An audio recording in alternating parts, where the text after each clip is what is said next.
I never thought love could fade so quietly. After 30 years of marriage, you expect some cracks, some dull days, but not a complete collapse. My name is Marianne, I'm 50 years old, and I thought I knew my husband, or at least the man I married when I was 20. His name is Daniel. He used to bring me wildflowers from the roadside when we were young. We used to dance in the kitchen, barefoot, while the radio played old love songs.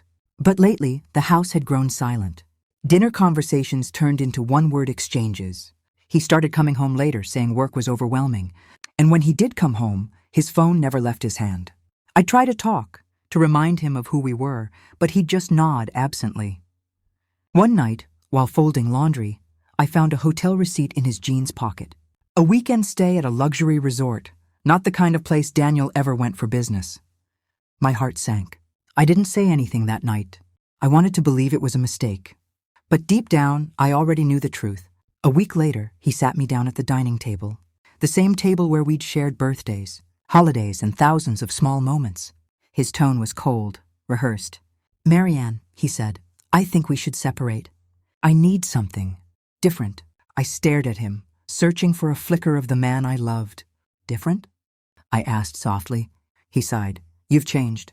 You don't laugh anymore. You don't excite me. You've become boring." The words sliced through me like broken glass. I couldn't breathe. 30 years, and this was how it ended? I remember gripping the edge of the table just to keep myself from collapsing. That night, I lay awake staring at the ceiling. Every memory replayed. The first house we bought, the children we raised, the promises we made. I wondered if it all meant nothing to him. By morning, he had packed a suitcase and walked out without looking back. I thought that was the worst day of my life. But I was wrong. The worst came 2 months later, when I learned that he hadn't just moved on. He had moved her into our house. The house I built, painted, cleaned, and loved. The home where every corner held a piece of my heart. When I saw their photos online, smiling in my kitchen, my garden, something inside me shattered completely. But in that moment of heartbreak, a strange calm came over me. If he thought I was too old, too boring, too broken, he was about to find out just how wrong he was. The first time I saw her was through a photo. She was young, maybe 30, maybe younger. Long blonde hair, perfect smile, wearing the robe I had bought years ago for myself. It was unmistakable. A soft pink silk robe embroidered with my initials, MR. I remember staring at that picture on my phone, my hands trembling, my chest tightening like someone had pressed a cold stone against my heart. My friends called, told me to delete the pictures, to block him, to forget. But how could I forget the home I built from scratch? Every wall, every window, every memory, it was mine. Daniel didn't even have the decency to warn me. One day, he simply stopped paying the bills that were in his name. I found out through a friend that he'd changed the locks. My own home, the place where I raised my children, celebrated birthdays, cried after losses, was no longer mine to enter. At first I broke down. I cried until my eyes swelled shut. I couldn't eat, couldn't sleep. I'd walk around my empty apartment, the one I rented after he pushed me out, touching the plain white walls and whispering to myself, "You'll be okay, Marianne. You've survived worse." But deep down, I didn't believe it. I felt invisible, forgotten, 50 years old and starting over, alone. One evening, I saw them together at the grocery store. He looked younger somehow, his face lit up like the man I used to know, except now that joy belonged to someone else. She clung to his arm, laughing, carefree. I stood frozen by the canned goods aisle, watching the life I used to have stroll past me like it had never been mine. When Daniel finally noticed me, his expression was pity, not regret, not guilt, pity. He walked over, pretending to care. "Marianne, I hope you're doing okay," he said in that calm, polite voice people use when they talk to strangers. I wanted to scream. I wanted to ask how he could move another woman into the home we built. But I just smiled, nodded, and said, "I'm fine, Daniel." Better than ever. It wasn't true, not yet. But it would be. That night, I sat at my tiny kitchen table and opened a bottle of wine. I pulled out the folder of financial documents I'd kept locked away for years. The savings, the retirement fund, the investments all tied to both our names. And that's when it hit me. He had underestimated me. For 30 years, I had handled every bill, every account, every detail of our shared finances.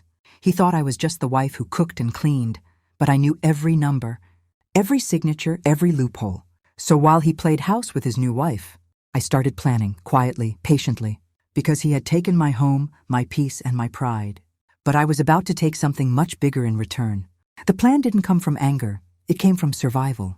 For weeks, I sat with those documents spread across my kitchen table, reading every fine print, every forgotten clause.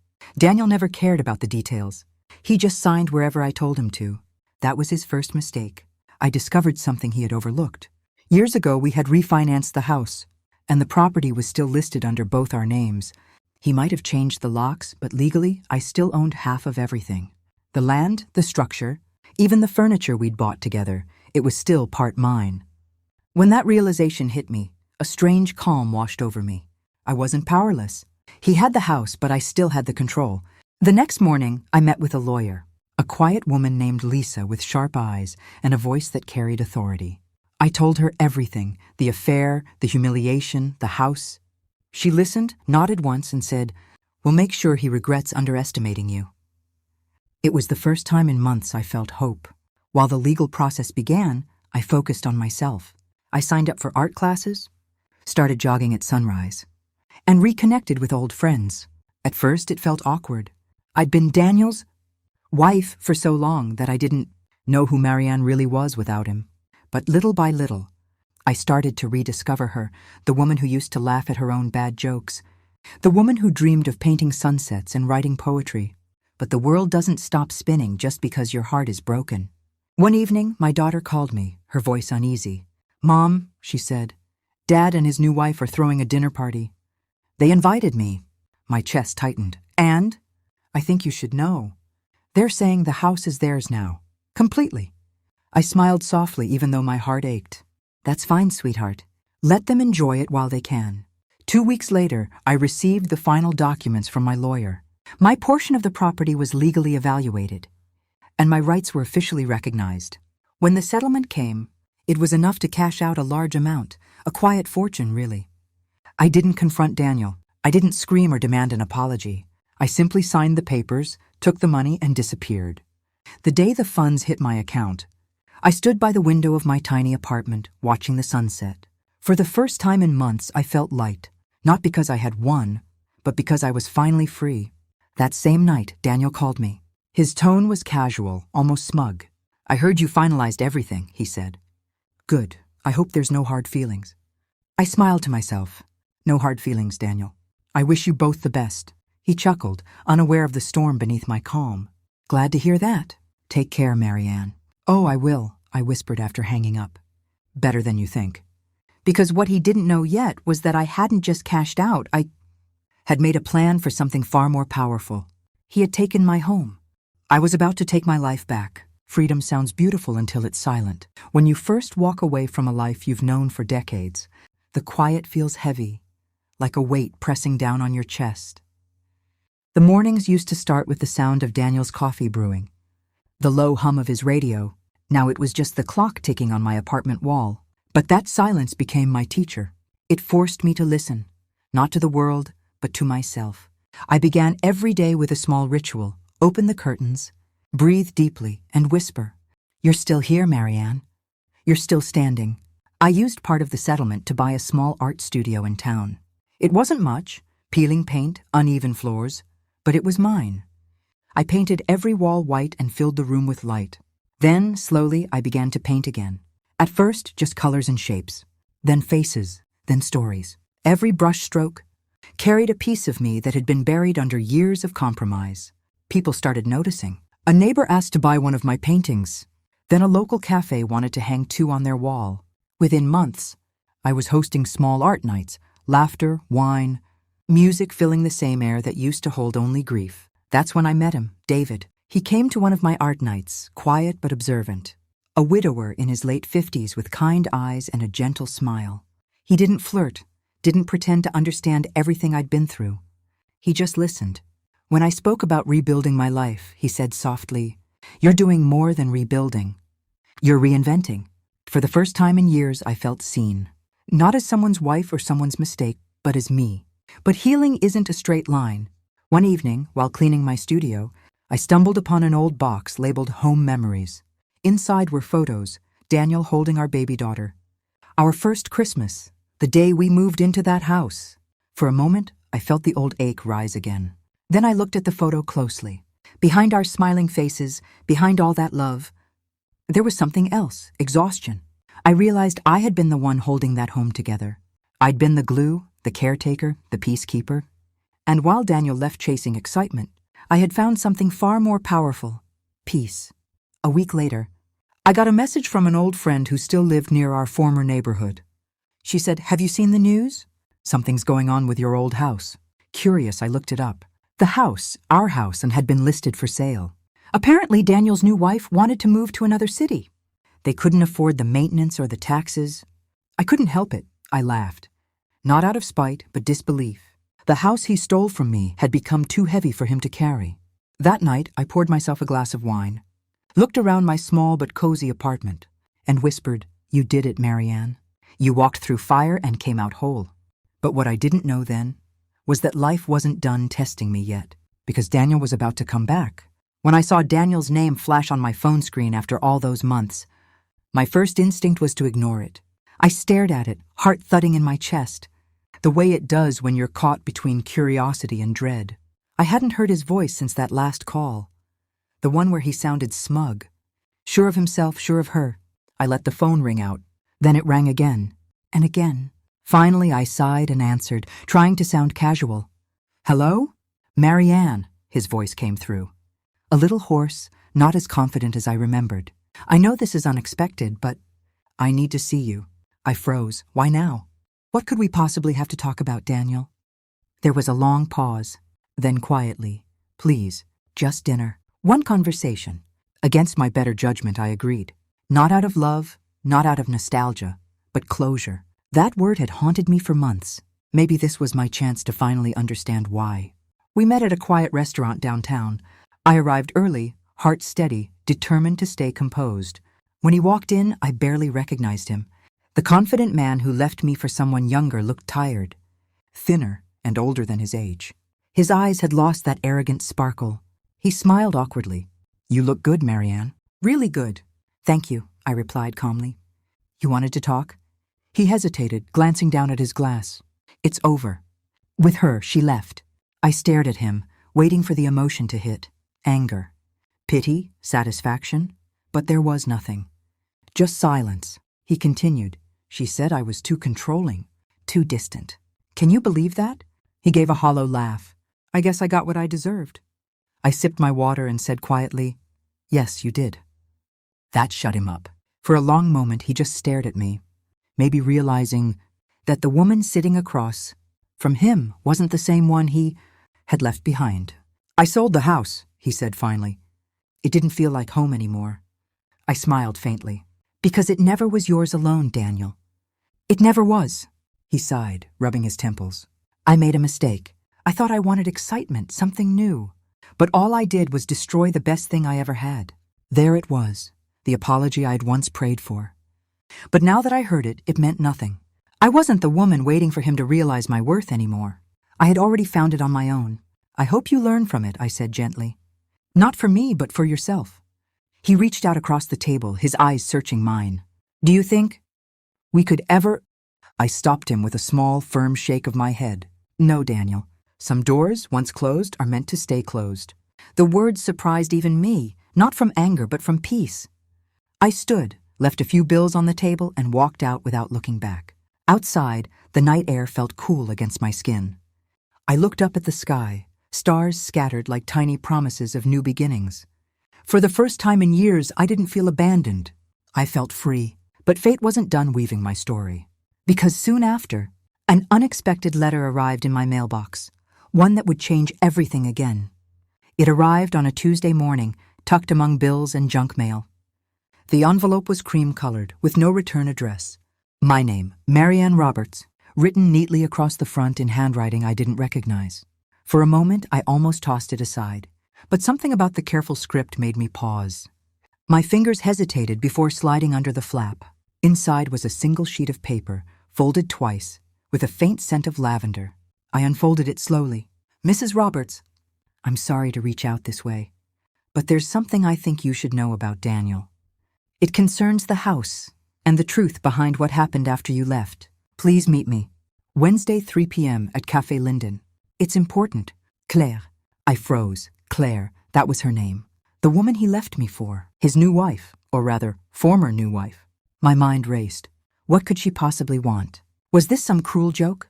Some leftover guilt? I spent the next 24 hours pacing my apartment, reading the letter over and over again. By the time Wednesday arrived, curiosity had won. Café Linden was quiet, tucked on a street corner I used to walk past years ago. I got there early, my heart pounding like it hadn't in months. When she arrived, I recognized her instantly, even without makeup. She was beautiful in that effortless way that had once made me feel invisible. But she looked nervous, fragile even. "Thank you for coming," she said softly, sitting down. "I wasn't sure you would." "I almost didn't," I admitted. "What is this about, Claire?" She took a deep breath. "It's about Daniel. You deserve to know what really happened." I folded my arms, cautious. "Go on." She looked down, twisting her fingers. "He told me you two were done, that your marriage was loveless, that you didn't care anymore." I believed him. But after I moved in, I started noticing things. Pictures, old letters, your initials on everything. It didn't feel right. I stayed silent, watching her. She continued, voice trembling. "He became controlling, angry. He wanted everything perfect. Dinner, the house, me. I thought he loved me, but he just wanted to relive what he had with you. I wasn't his new beginning. I was his illusion." Her eyes glistened. "I left because I couldn't be the woman he lost. I wanted to tell you this because I think you should stop blaming yourself. None of it was your fault." I sat there stunned. All this time, I'd imagined her as my rival, my replacement. But sitting across from me was another woman who'd been trapped in the same web, one I had only just escaped. She reached into her purse and slid an envelope toward me. "He doesn't know I kept this. It's the deed transfer for the house. He tried to hide the fact that your name was still on it. You're legally entitled to more than you think." I stared at the papers, heart thudding. "Why give this to me?" She smiled sadly. "Because I want to close this chapter, for both of us." When she left, I sat in that cafe for a long time, staring at the papers in my hands. The past had come full circle, not in anger, but in truth. That night, I stood in front of my easel, unable to paint. For the first time, I didn't feel pain or vengeance. I felt understanding. We were both casualties of the same man's selfishness. But I was done being a victim. I folded the deed neatly, put it in a drawer, and whispered to myself, "The past belongs behind me. The future is mine." But as I would soon find out, the future had one last surprise waiting. 2 weeks passed after my meeting with Claire, and I thought that was the end of it. That maybe, finally, the universe had given me closure. But closure is a funny thing. It doesn't knock once and leave. It lingers, waiting to see if you've really learned your lesson. It was a Friday afternoon when the phone rang again. I recognized the number immediately, Daniel's office. I hesitated before answering. "Marianne speaking." There was silence, then a nervous male voice. "Mrs. Roberts, this is Tom, Daniel's business partner. I'm sorry to bother you, but I thought you should know. Daniel's in the hospital." The words sank in slowly, like stones dropping into deep water. "The hospital? What happened?" "He collapsed this morning during a meeting. It was a heart attack. For a moment, I couldn't speak. My hands began to tremble. After everything he'd done, all the pain, the betrayal, the thought of him lying in a hospital bed felt unreal." Tom continued, "He's stable, but the doctors say it was serious. He asked for you." I swallowed hard. "For me?" "Yes, only you." That evening, I found myself walking through the sterile hallways of St. Mary's Hospital, the faint smell of disinfectant in the air. I didn't know what I was expecting. Guilt? Sadness? Revenge? But as I entered his room, all I saw was a man who once meant everything to me, now looking small and fragile beneath white sheets. His eyes flickered open when he heard my footsteps. "Marianne." I stood at the foot of his bed, keeping my distance. "You wanted to see me?" He nodded weakly. "I didn't think you'd come." "I almost didn't," I admitted. He tried to smile, but his lips trembled. "I'm sorry." "For everything. You didn't deserve any of it." I stayed silent. He looked down, his voice breaking. When she left, I told myself it was her fault. But it wasn't. It was me. I kept trying to find something outside myself. Youth. Excitement. But the truth is, I was running from getting old, from losing control. He paused, his eyes moist. You were the only real thing I ever had, Marianne. I felt my throat tighten. For years I had imagined this moment, the apology, the regret. And now that it was here, it didn't feel like victory. It just felt sad. I stepped closer, taking a deep breath. I forgave you a long time ago, Daniel. Not for you, for me. I couldn't carry that bitterness anymore. He nodded slowly, tears forming. You always had more strength than I did. We sat in silence for a while. The machines beeped softly in rhythm with his heart. When I stood to leave, he whispered, "Thank you for coming." I turned to go, but before stepping out, I looked back one last time. Goodbye, Daniel. Outside, the air felt cool and alive against my skin. I walked to my car, tears streaming silently down my face, not for the man he was, but for the years I had lost trying to save him. Later that night, I got a call from the hospital. Daniel was gone. I didn't speak. I just sat in the dark, listening to the quiet hum of my apartment, feeling an ache that wasn't quite grief and not quite relief, something in between. The next morning, I took the deed papers from the drawer, looked at them one last time, and set them on fire in the sink. Watching the flames consume the past, I whispered, "Rest now, both of us." But what came after his death would test my forgiveness in ways I never expected, because Daniel had left me one final shocking gift. The morning after Daniel's passing, I expected peace. Instead, what I got was confusion wrapped in a brown envelope delivered by courier. "Mrs. Marianne Roberts," the label read. I hesitated before opening it, half afraid of what might be inside. Inside were legal documents, a letter from a law firm I recognized from years ago, Harper & Lane attorneys. "Dear Mrs. Roberts, we regret to inform you of Mr. Daniel Roberts' passing. As per his final will and testament, you are requested to attend a private reading scheduled for Friday at our main office. Attendance is necessary for the execution of the will. Sincerely, Thomas Lane, Esco." My stomach tightened. Why would I be included? We were divorced. I assumed everything he owned had gone to his estate or his last wife. Still, curiosity, or maybe closure, pushed me to attend. When I arrived, the office was quiet, filled with the faint scent of polished wood and paper. A few other people were already seated. Claire, looking uncomfortable but calm. Tom, his business partner. And Daniel's younger brother, who barely made eye contact. Mr. Lane, the lawyer, adjusted his glasses and cleared his throat. "Thank you all for coming. Mr. Roberts left a detailed will. I'll read the relevant portions. He began with formalities, property, assets, investments.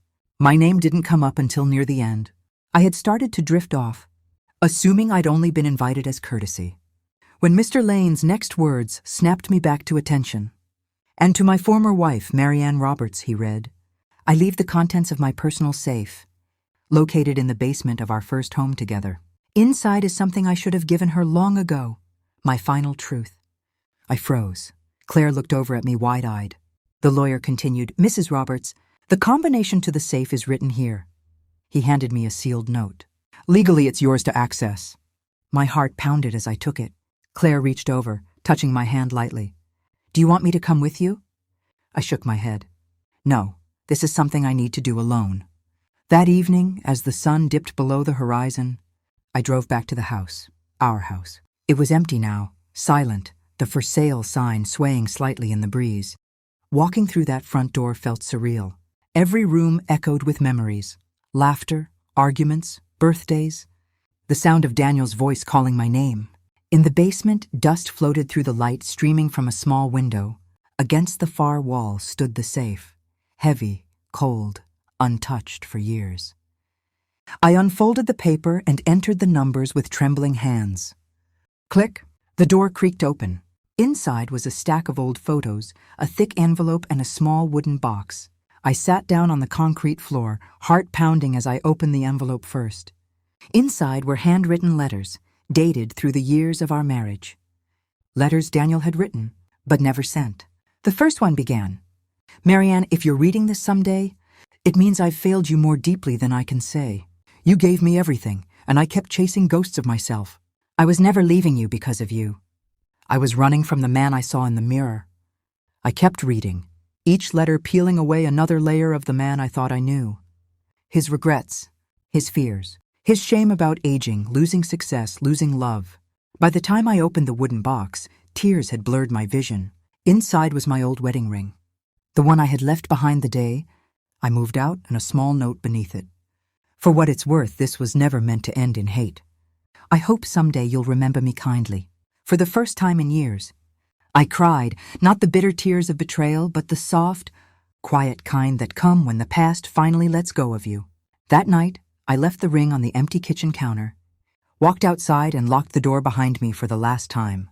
But Daniel's final truth wasn't over yet, because inside those letters was one that didn't belong to me. It was addressed to someone else. I don't know why I noticed it at first. The last envelope. In the pile looked the same as the rest. Same yellowed paper, same handwriting. But the name written across it stopped me cold. It wasn't mine. It said, "For Emily." Emily, our daughter. My hands shook as I turned it over, debating whether I should even open it. It wasn't meant for me, and yet, something deep inside whispered that I needed to know what he'd left unsaid. I took a deep breath and carefully unfolded it. The writing was uneven, like it had been written in a rush. Maybe after his heart began to fail. Maybe when regret finally caught up to him. My dearest Emily, I know I've hurt your mother, and I know I've disappointed you. You were always closer to her, and I understand why. She gave you stability. I gave you confusion. But I need you to know the truth before I go. I didn't just lose your mother because of another woman.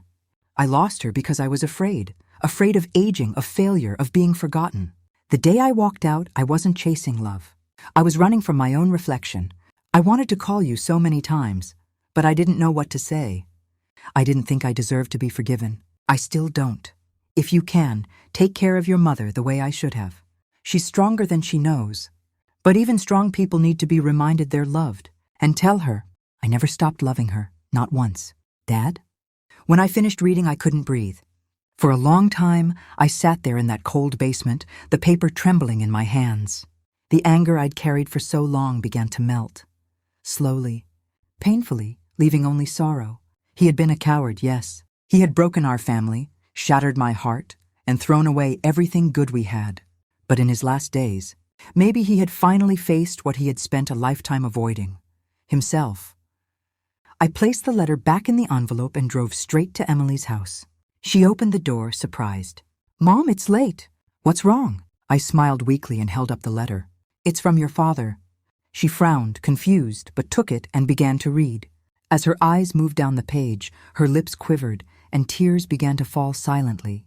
When she finished, she looked up at me with red, wet eyes. "I hated him for what he did to you," she whispered. "But now, I just feel sad." I pulled her into my arms, holding her tightly. "So do I, sweetheart, so do I." We stood there for a long time, mother and daughter, two pieces of the same broken story, finally finding peace in the truth. Later that night, I sat alone by my window, watching the city lights flicker in the distance. For the first time, I didn't feel haunted. I didn't feel angry. I felt free. Daniel's death hadn't just ended a chapter. It had closed an entire book, one filled with pain, love, betrayal, and lessons carved deep into my soul. But what I didn't expect was that one final act from him, one last surprise, and was still waiting to find me. Because 3 weeks later, I received another envelope. This time, not from lawyers, not from Daniel, but from the bank.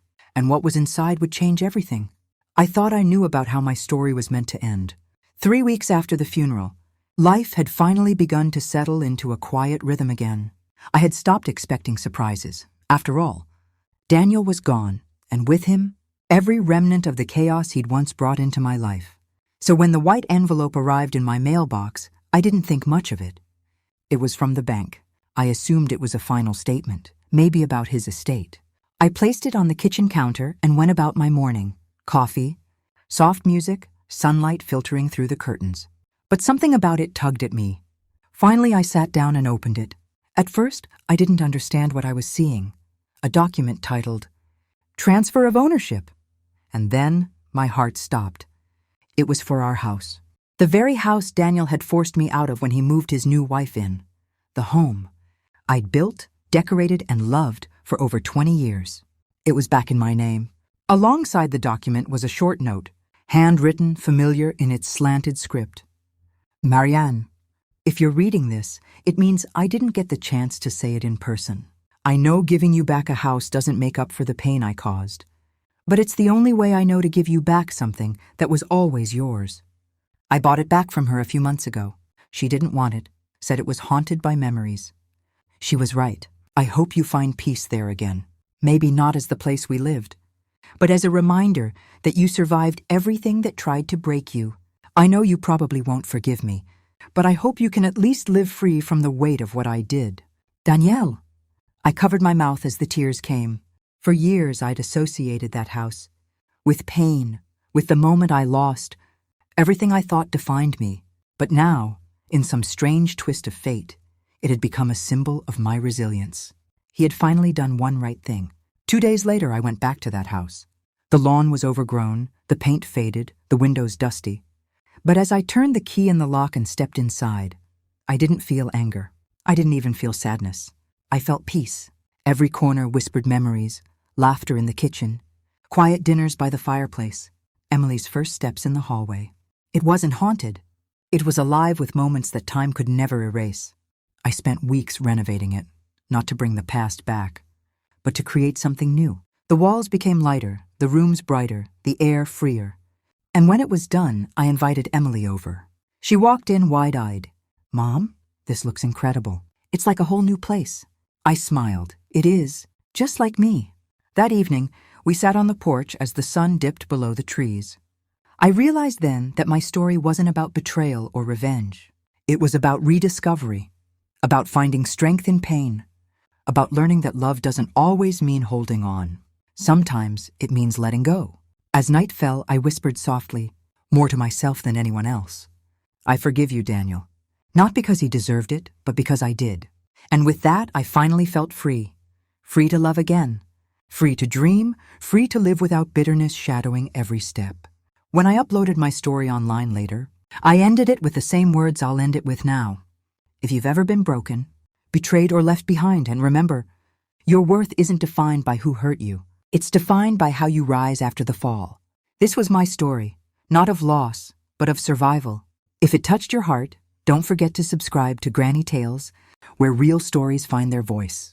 Remember, no matter how dark life gets, there's always a sunrise waiting. And sometimes that sunrise is you.